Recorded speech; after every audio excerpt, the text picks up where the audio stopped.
వర్షం అంటే ఇష్టమైన వాళ్ళు వెంటనే సబ్స్క్రైబ్ చేయండి. ఆకాశం నల్ల మేఘాలతో నిండిపోయింది. వర్షాకాలం మొదలైంది. తను, నిహా కిటికీ దగ్గర వానకోసం ఎదురుచూస్తున్నారు. టప్ టప్ వాన మొదలైంది. వాన వచ్చింది అని వాళ్లు అరిచారు. రైన్ కోట్లు వేసుకుని గొడుగులు పట్టుకుని బయటకు పరుగెత్తారు. గుంటల్లో దూకుతూ నీటిని చిందిస్తూ నవ్వుకున్నారు. పిల్లికూడా వర్షంలో వారిని వెంటాడింది.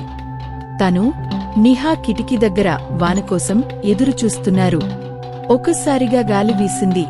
నిహా గొడుగు ఎగిరిపోయింది. ఆ గొడుగు పెద్ద మామిడి చెట్టుపై చిక్కుకుంది. తను చెట్టు ఎక్కి గొడుగును దించుకుంది. దగ్గరలో కప్పలు జంప్ చేస్తూ వాన పాట పాడుతున్నాయి. వాన ఆగింది. ఆకాశంలో ఇంద్రధనస్సు మెరిసింది. వాన వచ్చినప్పుడు అందరూ సంతోషంగా ఉంటారు అంది తను.